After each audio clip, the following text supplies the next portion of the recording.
Okay, now we're moving on to some of the new stuff here. That is released. Yeah, for the current armies. This is a bit of a recap on some of the newer codes that have been out since the original book. These will all get printed in the new one, with full colour and printed rules and all the rest of it. But these we've now finally got painted studio models for all of them, so it's a good opportunity to just kind of recap on them all. We've got the katanas, light tanks, slightly different than the saber, a bit faster, not as good armour, but more shots, a little bit less powerful.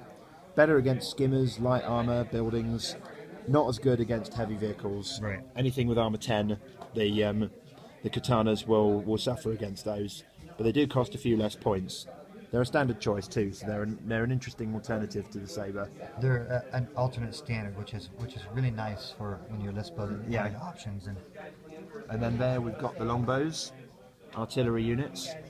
The longbows are a good toolbox unit. They can project, they can use regular high explosive shells, they can project smoke to protect friendlies or to disrupt enemy. Very useful little unit. There are 3 types of shots. Those are the 3 shots when you have the options of firing. Yeah, they are quite a mixed toolbox. Design-wise, you've got one crewman in a little pod back here, which rotates as the gun raises. So the crew member is always sat horizontal, regardless of the elevation of the gun. So for those of you that don't remember here, these do move up and down. I do have a set of these, and these are really nice. They're actually, as you think of it, as a giant artillery revolver. You can see the ammunition chamber at the back here. That is sweet. And these come in by Raven B, like dropships bring these in. And you actually, because you have to take the Raven Bs, because they don't have any mobility, they have a move of 0. The Raven B comes with its missile pod upgrade for free, which is quite nice. So the Raven B is useful once it's dropped them off, in other words, without you having to pay extra points for that. And that's only for this deployment, this particular unit, yeah.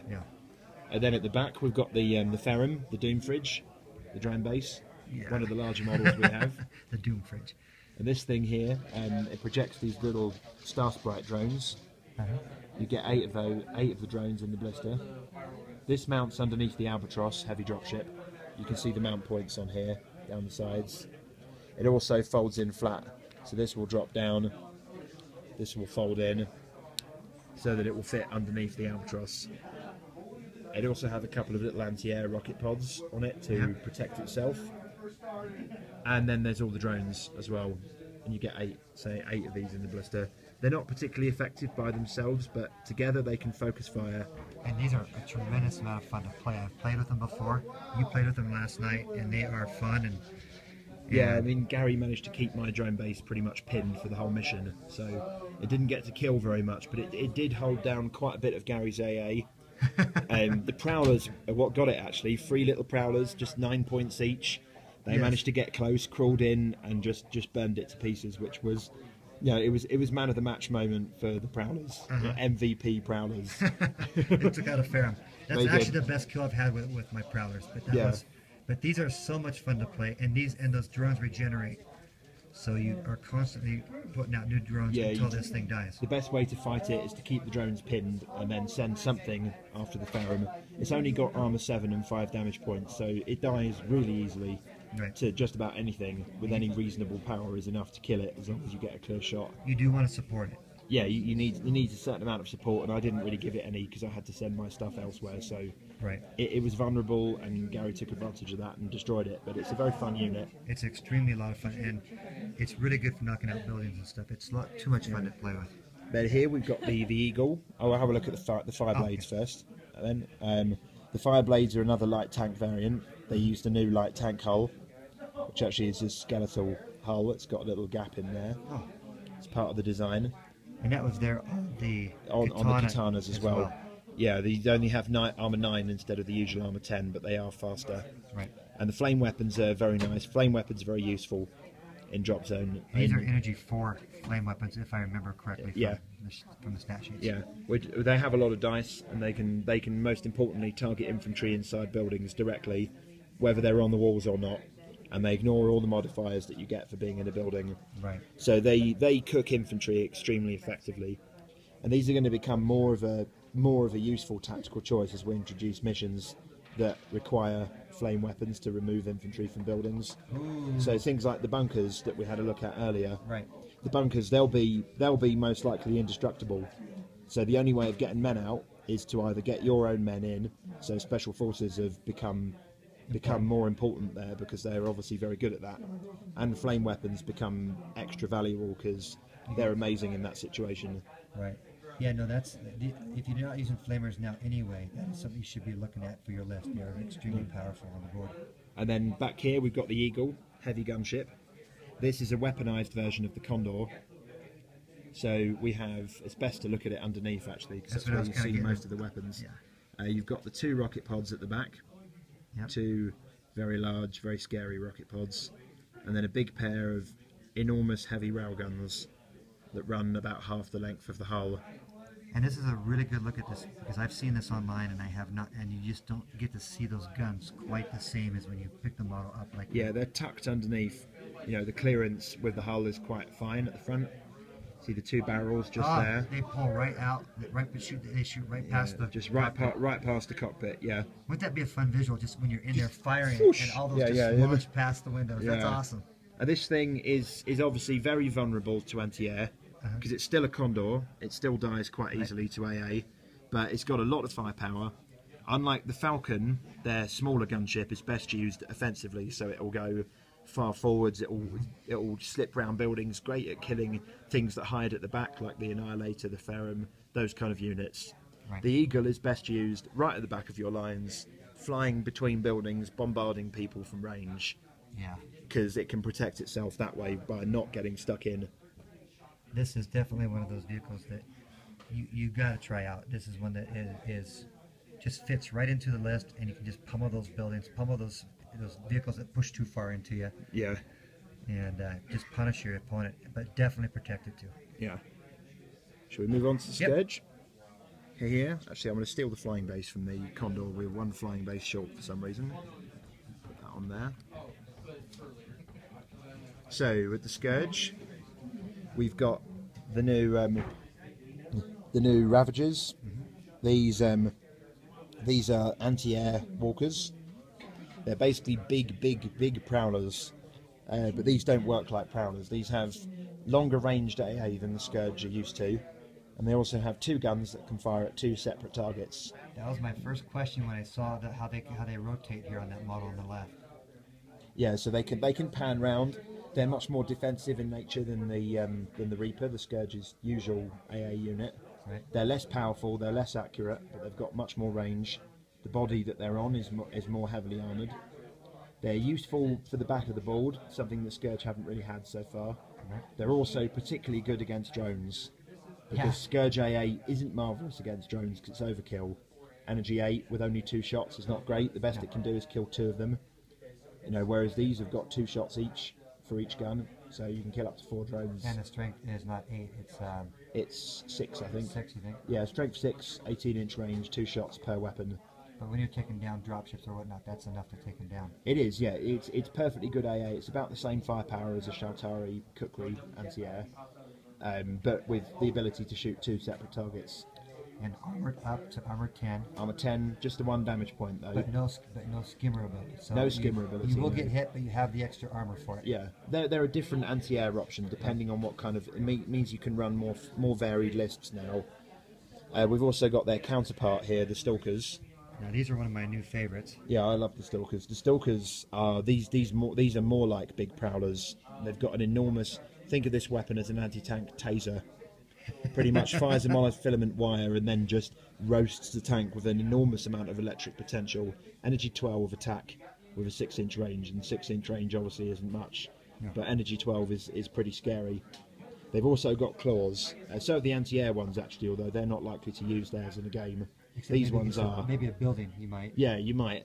These will probably get their claws in there. If you get in base to base, you've got another energy 10 attack as well, which is quite nice. They're very offensive units. They will work very differently to the Prowlers, even though they work in a similar way. These have got armor 10 and a Prowler only has armor 5. But it'd be fun to see a whole swarm of Prowlers along with these things backing them up. Yeah, I mean the Prowlers are best at striking things at the back of the board, like Gary did to my Ferrum yesterday. Yeah, you're gonna keep reading that. Because their dropship is the dropship is fast for the Prowlers. Right. So you can strike at things at the back. These are much more like middle of the battlefield line breakers. You can rely on them surviving for a while because they've got armor 10. With the new dropship, which we'll get to in a second. Yeah, which is another one of my favorites. That thing is tougher than the regular Scourge medium dropship. This is the Harbinger. So it's a tough assault dropship designed for surviving a frontal attack, basically, or making a frontal attack. It's a very offensive, very kind of bruiser-ish unit for the Scourge, slightly less subtle than most of their stuff. It also can be upgraded with a micro arc caster. You don't have to take this upgrade, it's quite an expensive upgrade. Any kind of AA for dropships is very powerful. Look at the detail under there. That's nice. Those there are the mount points for the Stalkers. At the back as well, there's the ability to drop plasma bombs. Literally to dump them out the back of the dropship on armour, buildings, which is quite fun. You get that by default with the dropship. Okay, and then you upgrade for the micro. You upgrade for the anti-air. But it's got more armour, it's got armour 6 rather than the usual armour 5 for Scourge, and 4 damage points instead of the usual 3. Is it classified as a heavy dropship? It's kind of in between. We've classified it as an assault dropship. Okay. So it's just tougher, but it's not as big as the Despoiler. It can't carry 9 tanks. No, it can only carry 3 Stalkers or 3 Ravagers. So and the micro arc caster is a single shot. yeah, It's it's strength 6, like the ones on the Minders. it's slightly more powerful than the one on the Minders. 7. It's kind of a mini arc caster rather than a micro arc caster. Okay. So I think it's energy 7 with the 1 shot hitting on a 2. So a dropship though with AA can be quite potent. It and can be, really yeah. add to the different strategies. Yeah, I mean it's going to cost you points to do it, but it is good. I mean it means it can fight in the middle of the battlefield, but it's a very, very aggressive unit, coupled with the Stalkers especially, very aggressive. That fits It's my fun. playstyle. And then back here we've got the Annihilator, the Beast. This is an enormous artillery unit. Has a massive plasma bombard which runs the whole way along the back of the spine. What's up, man? It's an indirect fire weapon with a 24-inch range, which is a lot for the Scourge. They don't really get much in the rail range. But it's an energy 11 large blast marker, which is And pretty that's scary. the important part. It is a major deterrent against opponents. Like in last night's game, Gary was running one of these, and it didn't actually kill all that much. But what it did do is it forced me to play differently. Just the presence of this one unit basically shoehorned and squashed my army into the corner of the battlefield. I had to keep running away as this thing came closer because it can redeploy itself. These legs fold up And then it goes on a base. underneath, and then it's got a flying base mount, so it basically flies itself in. It's its own dropship essentially. This is one of the new transition units. It is fun. It's very unwieldy because it can't move and shoot, but the ability to redeploy itself by air is pretty powerful. It is. And an energy 11 large blast marker is a rare thing in Dropzone, and it's to be feared It's a lot. not something to sneeze at. It's a Yeah, I big mean, blow. it could take out an entire squad of tanks in one shot potentially if you're feeling lucky. And if someone you need to spread out when You these do, things are yeah. around. You just got to play differently against it, and that's where the real power of that unit is. Yes. And then Here we've got the Reavers, Scourge heavy gunships.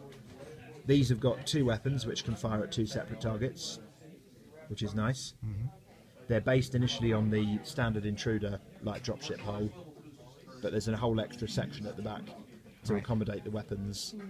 There's a lot of detail underneath. And it does have a gun in the front, so there is a third gun. It does, yeah. It has the plasma hose, which is standard for this base chassis. But the guns are pretty good for anti-tank, and the ability to split fire is very useful. These are going to be particularly potent against the resistance, because you're going to need the ability to kill more than one thing with one unit per turn to keep the numbers down. And I've used these before, and they are feared when people, because these are just fast-moving gunships, and they can really lay down a torrent of fire. They're 3 slightly- shots is a lot. Yeah, they're slightly tougher as well than gunships of other factions. Right. An extra damage point. I mean, they'll still die to anti-air quite easily, but they are quite tough. Talking of tough, down here we've got the destroyers. The destroyers are immovable objects as far as infantry goes. They're Scourge hosts, another alien race that the Scourge have adopted and breed as hosts for Scourge parasites. They're scary things. They carry 2 huge guns.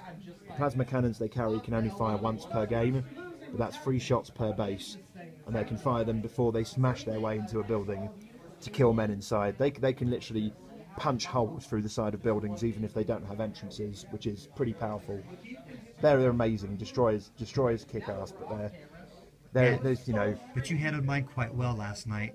And it needed a lot. It needed a lot to kill them, though. I had to shoot the building a lot, which did lots of falling masonry hits, but they only get damaged on a 5+, and they can only lose 1 man per hit, which is very tough. So you can't really kill them by blowing up bits of building on top of them. I killed 1 that way. Out of 2 bases, one destroyer out of 6 by doing that. And then the Praetorians then entered the building along with a whole squad. A whole squad of legionnaires. But then Gary sent in some razor worms. It was a big close combat. I just had the edge, but I didn't have much left alive. The legionnaires ran away, and I finished the combat with 4 Praetorians left alive. So it was quite close. Destroyers are fun. And then so that's the Scourge. Their top up, and we're going to move on to the PHR.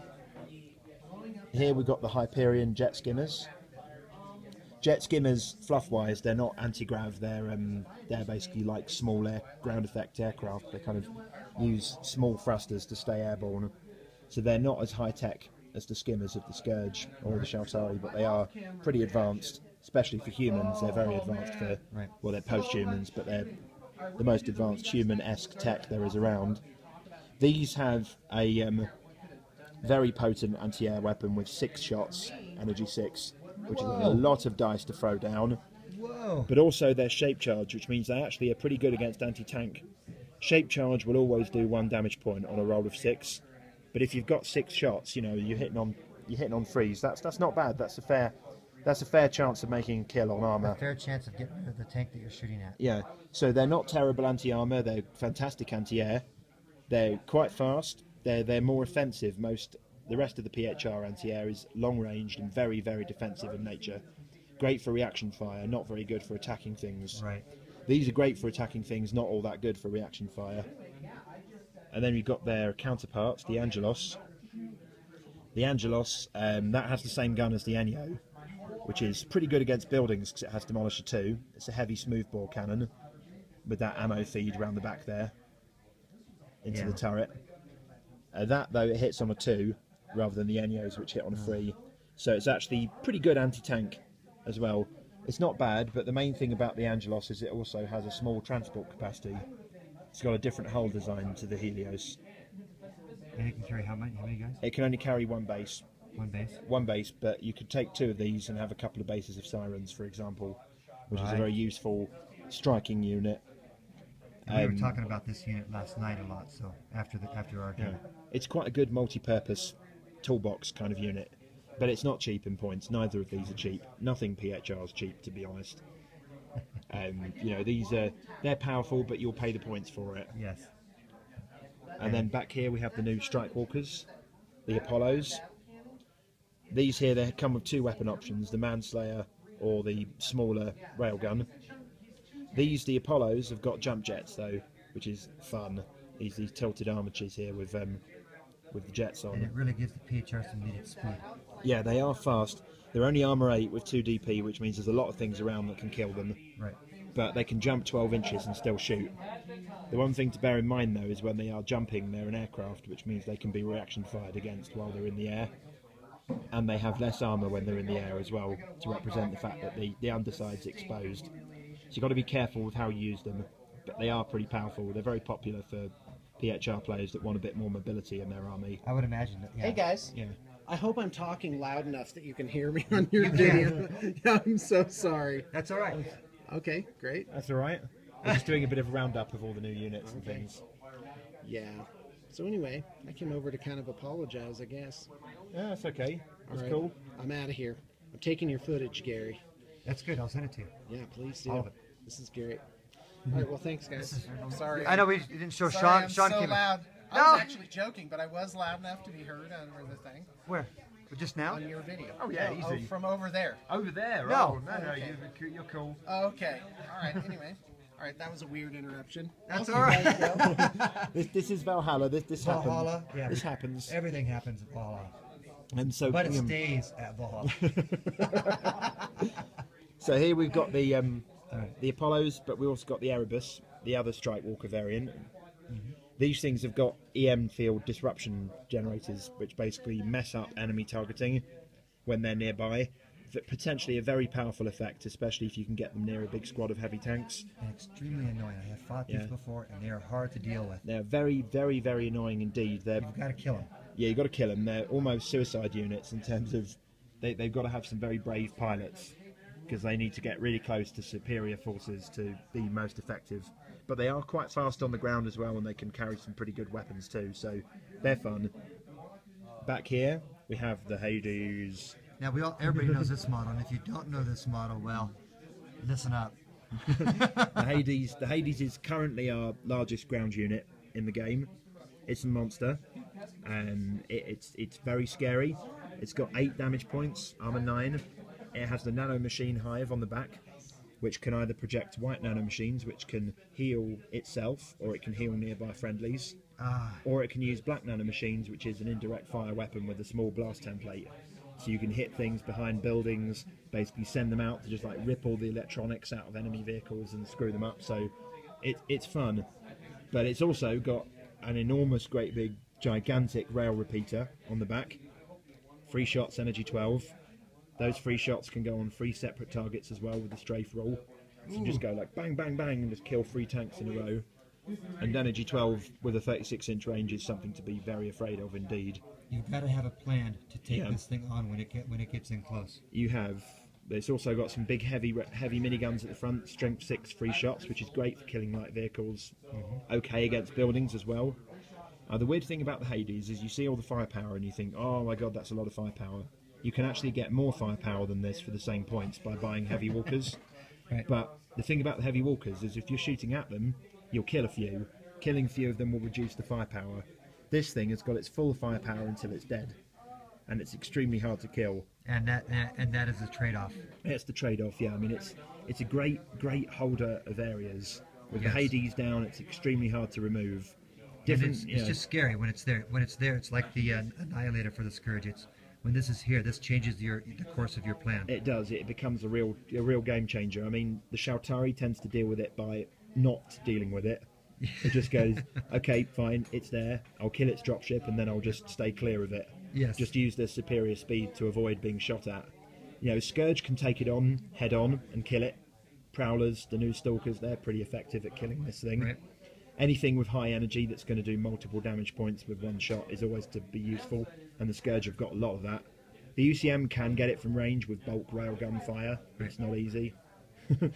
You put your eagles about 24 inches away and pelt this thing. Yeah, because the one thing it doesn't have is AA. It's got no AA at all. So if you can destroy the anti-air, then you can just hang around it with gunships and just pummel it from the air until it's dead. It's another way. There is a ton of detail on this model. Lots more underneath. It's nice to see it painted, actually. It makes a big difference. It does, actually, because mine currently is not. You got the big ammo feed around the back there for the rail repeater. That is crazy. That there. This thing as well, if you assembled it slightly different, this one's assembled in a kind of rearing up pose. But if you assemble it with the legs flat and straight, this will actually fold in flush inside the hole like that. And did you see, can you show that one more time? Just make sure that we see that whole thing moves up and down. And then down. And you can see that is how cool this model flush is. In there. And that's so the dropship can pick it up. Yeah, this goes under a Poseidon, so say if you pose the legs differently, you can have it magnetized under the Poseidon. And these holes up here, right here, are where it connects. The mount points, yeah. You notice all the PHR units share the same mount point. Right. You know, the new jet skimmers, they all have the same modular mount point, so you can mount anything underneath dropships, which is cool. That is cool. And the last PHR unit is the Mercuries. The Mercuries are not scary attacking units, but they are very useful. They help you find objectives, they help you gain extra victory points around focal points. Yes. They also, when you take these, if you take a Triton light dropship with them, they can have the option to upgrade their rockets to very powerful anti-tank rockets, energy 11 from the air, which is pretty scary. That is pretty scary.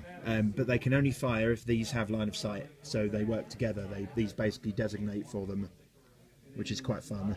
Yeah. The blister comes with those rockets, so if you buy the Tritons to go with it, then you can use the rockets in this blister to. Are there Tritons. any rockets under there? No, they go on the Tritons rather than on these. Right. These are unarmed. They just have a little they have a little scanner optics module at the front. These go underneath the Triton with the small mount point, Right. the same as the Janus Scout Walkers do. So when you buy this, like you said, just to reiterate, you get that in the pack for the Yeah, with you get these, and it you goes get on four. the Yeah, you Triton. get 4 of these, Right, okay. the flying bases, and a sprue of rockets Okay. to go on 2 Got it. Tritons. That is tight. No, these are a lot of fun, and also they're scout units, which They're are scout very units too. important in the game. Yeah, and aerial scout units as well, which means they're great for spotting indirect fire things, like the black nanomachines for the Hades, the Tyrannus rocket MLRS. Right. These can spot for that, so they've got a number of different uses. I said nothing for the PHR is cheap in points, but these aren't expensive particularly. Right. But they don't have any weapons. These are nice if you've got a little gap in your list and you've got a few points spare. Put a few of these in; they're well worth taking. Or leave a few extra points. Yeah, I'll leave a few extra points for them. Yeah, they're nice kind of little additions in the same way that the Prowlers are. And then we have the Shaltari. Yep. So here we've got the new Cayman, super heavy grav tank. Well, heavy grav tank really, but it's a beast. This is essentially a skimmer version of the Jaguar.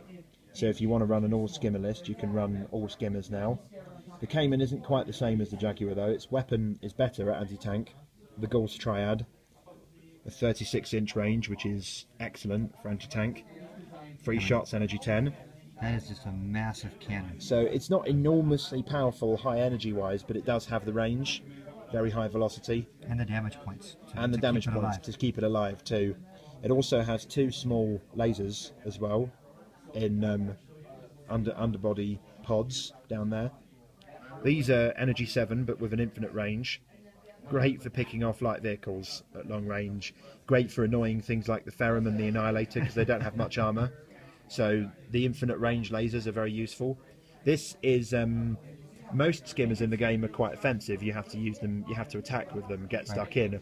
This is designed to float around at the back of the table, flitting in between buildings, being very hard to get to pin down to get a shot against, and it's going to be bombarding from range. No anti-air though. The Jaguar has anti-air. It just needs the support. It needs support, yeah, but it is powerful and it's fun. It's one of my favourite models so far that I've done. Then here we've got the Tarantula Battle Walkers, slightly smaller than the War Striders, or Battle Striders, shall I say. These can climb buildings as well. They have little grav suckers on the legs, so they can actually climb buildings, which is pretty cool, so you can get a vantage point. These ones have the gravity cannon. This thing becomes more effective the more damage points the target has, and the tougher the more armor the target has. And it comes with its own chart for how easy It does. It has a special damage chart that only these use, it makes it great against things like the Hades, heavy walkers, heavy tanks. Not very effective at all against light vehicles, but on the flip side, it does have the same laser that the Cayman has in the nose. So you can fire that against light vehicles with an infinite range, energy 7, which is very nice. That is nice, especially because you can get into good positions from by walking up on Yeah. top of buildings. Exactly, but they do cost points. Everything Shaltari costs lots of points because the mobility factor that the gates lend them mean they are very scary indeed. Yes. And then the other ones. Now these We are have the variant for these, the Bird Eater. and these ones I really like because they don't shoot anti-air from the top of a building. Yeah, exactly. These are almost a direct comparison to the Kukri, in the same way that the Cayman allows you to run an all walker list, all grav tank list. These allow you to run an all walker list. They cost more points than the Kukri because they're better armed. They've got the laser as well, and they're tougher to kill. They can also climb buildings, as Gary says, which is great for getting a good vantage point for AA. Always useful. Area denial. Yep. But they don't have the speed that the Kukri has, and they don't have the skimmer bonus either. gotta get them there. They're best supported by the Dream Snare, which is a very, very hateable Shaltari unit if you play against it. I hate them. I fought them. They're tough. And they make everything around them tough. Yeah, they basically boost the shield. Normally Shaltari get a 5-up invulnerable to basically everything because they've got energy shields around them because they're that advanced. But this will boost that save to a 4+. Yeah, and I have faced this, and just when you think you've got the jump on a bunch of walkers, the war walkers, and all of a sudden this thing is there and everything lives. Yeah, it is. It's tough. You've got to kill it. If you fight against Shaltari, if you want to destroy it a lot, you've got to kill the Dream Snare really early on. Doesn't cost too many points either. Does have some guns. It's got no real it does have anti-tank capacity because these quad microwave cannons can focus their beam at close range for a powerful energy 12 shot. But you've got to get close, and generally with the Dream Snare you won't be getting close because it will be hidden behind all your more frontline units. The energy shot is kind of an encouragement to get stuck in a bit more with it because it can dish out the pain if you want it to. But it's a way for it to defend itself too. But one thing it will do incredibly well is cook infantry that are on the walls of buildings. Yeah, anything microwave. Yeah, this thing is amazing for that, but it's not a flame weapon, so you can't target men inside buildings. So a lot of the time it won't get to shoot. But just make the sure shield... you don't come out in front of this thing. Oh yeah, don't go to the walls. In front of this. just burn them all. You're toast. There's nothing you can do about it. Huge number of dice, and you're dead basically if you go to the walls. And I have done that. Yeah. So I lost everybody. At the back here, we've got probably the most unusual unit out of all the new releases, the Totem Warspire. This thing is a very strange, outlandish unit. It can't move itself, but with the Shaltari, with the gates, that's not really a problem. You can zip it around all over the place. Right. It can be extremely mobile, even though it doesn't have a move value. It does two things. One, it grants a nearby building a passive shield save, creates a big energy shield around the building. That is important. Which is very potent if you want to keep men alive while they're searching for objectives. And obviously, when comboed with the Dream Snare, that becomes a 4-up save. Okay, that just got rude. So that's rude. Yeah, it's nice. It has also got a anti-tank ability, but quite close range. Anybody who plays me in the Portland area, don't listen to that part. Just go back and plug your ears in it and forget that you heard it. No, this thing is it's an unusual choice. It is a very weird looking unit. I'm a big fan of it. I think it's really cool. It's kind of like base defense from real-time strategy games. How does this get on the board? Gates. It has to come in through a gate? It has to come in. It can't roll on because it can't move, so it has to come in by gate. A big gate has to deposit it, basically. A medium gate. It's got mass free, so the Eden can move it as well. Wow. So it's quite easy to get it moving around with Shaltari. Even things like the Fire Drake can bring it in. So something like this then just kind of follows the movement of your unit, of your infantry, and protects the buildings that they're going in. Yeah. And it's just as fast because you have the medium gate usage. Yeah, so you can just zip it around. Of course, once the gates are dead, it can't move, and then it might be floundering and useless. But that's very Shaltari. Still color me impressed. That's cool. Back here we have the Fire Drake. Currently the scariest flyer in the game. The Fire Drake is a beast. It has, I mentioned earlier here, this has a gate capacity. It has a gate free, which means it basically is the same as an Eden medium gate, which is the equivalent of a medium dropship for the Shaltari. So it can bring down its own ground support. But it does have to choose which one it's doing. Yeah, it can't fire and do that, so it's a very auxiliary ability. It doesn't have enough energy to do both at the same time. It has two weapons. It has a twin-mounted microwave cannon on the tail, which is, as we've said with the Dream Snare, a great infantry cooker. But it also has the beast. This is the gun that when you play Shaltari and they have these, you should be worried about. Yeah, this disruptor is just it's a horrific weapon. It has a blast marker. This head's magnetized on, so it can turn. The blast marker gets larger as the Fire Drake gets closer to the target. When it gets really close, it's an excellent tank killer. It can also do it at quite extreme ranges as well, with a fine beam. Basically, the closer it gets to the target, the wider the beam can be for the effect. So it is a scary unit. It's a lot of points. And it's pretty mobile for what it is. I mean, it moves pretty fast to get those close range templates in. Yeah, think of it as a very big gunship. It's more aggressive than something like the Eagle. The Eagle will be best employed at the back, whereas this will be best employed aggressively, providing you can kill their anti-air first, because it will die to anti-air just like every other flyer does. Yep. You know, that's the thing to bear in mind. You can protect it with the Dream Snare, but it's hard for the Dream Snare to keep up. Really, really hard for it. Normally this will outstrip the Dream Snare and eventually go beyond its range. Yes. So you have to bear that in mind as a Shaltari player. I always give these plenty of room here when they're on the board. It's a fun unit though. It is. You've got to get into it with your anti-air and hit it just right. So that's it for the Shaltari, and we've taken a look at pretty much all of them. Is that correct? Yeah, that's all the new releases we've had basically since the original book. Quite a fair number of codes here. Yes, you have been extremely busy. Not only that, but up here at Valhalla, where you would think that he'd be resting. I know he's not getting much sleep. the boards, the tables for Dropzone Commander are always full, always full. It's been a very busy week. It's been It fun is. though. I've enjoyed it. And but anyway, I definitely thank you for doing the interview with us. And this will be going up, and you'll be seeing it, and we'll be talking a lot, hopefully, about the new releases. Awesome. Thank you. So, thank you. Cheers.